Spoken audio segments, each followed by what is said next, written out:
Hello, my name is Zarif, and I'm the Iranian Foreign Minister. For the first 2 years in my post, I spent much of my time negotiating with my counterparts from the European Union, Russia, China, Germany, France, United Kingdom, and the United States. We reached a comprehensive agreement on Iran's nuclear program in 2015. We called it JCPOA, or Joint Comprehensive Plan of Action. In the deal, my country agreed to take certain concrete steps to assuage the concerns of the United States primarily. The US in turn committed to remove sanctions and to cease impeding business with Iran. The deal was not a treaty to require signature or ratification by any side, but it became binding on all as it was unanimously adopted by the United Nations Security Council. On 11 occasions since, the UN nuclear watchdog has confirmed that Iran has implemented all its obligations.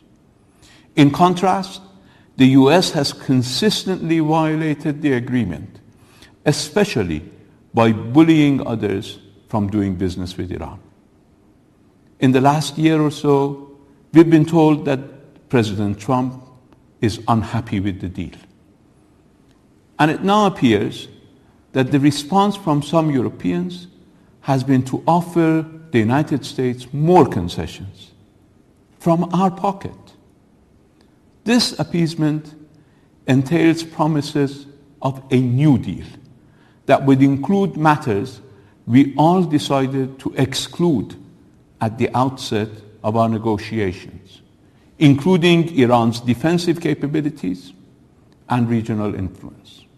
But please understand, on both issues, it is Iran and not the West that has serious grievances and much to demand. We have not attacked anyone in centuries, but we have been invaded.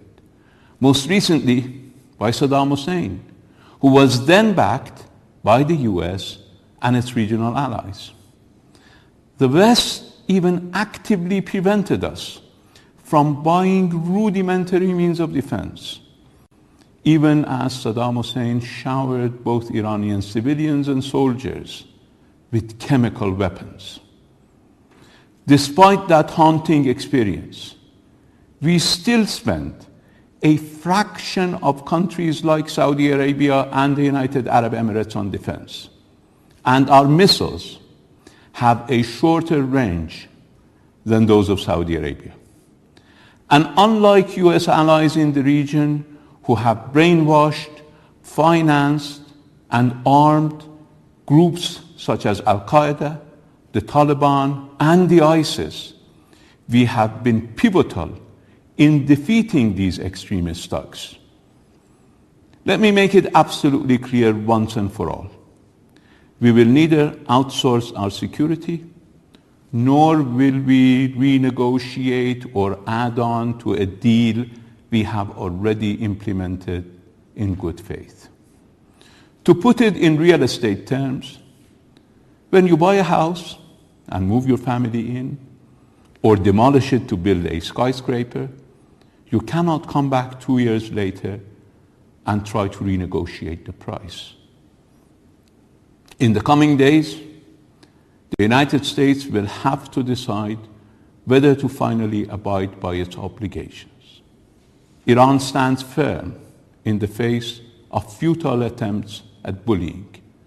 But if the US continues to violate the agreement, or if it withdraws altogether, we will exercise our right to respond in a manner of our choosing. Bluster or threats won't get the US a new deal, particularly as it is not honoring the deal it has already made. Relying on cartoonish allegations, rehashed from more than a decade ago and dealt with by the IAEA, to make a case for nixing the deal has fooled no one. Thus, the US is well advised to finally start honoring its commitments, or it, and only it, will have to accept responsibility for the consequences of not doing so. Thank you for listening, and good day.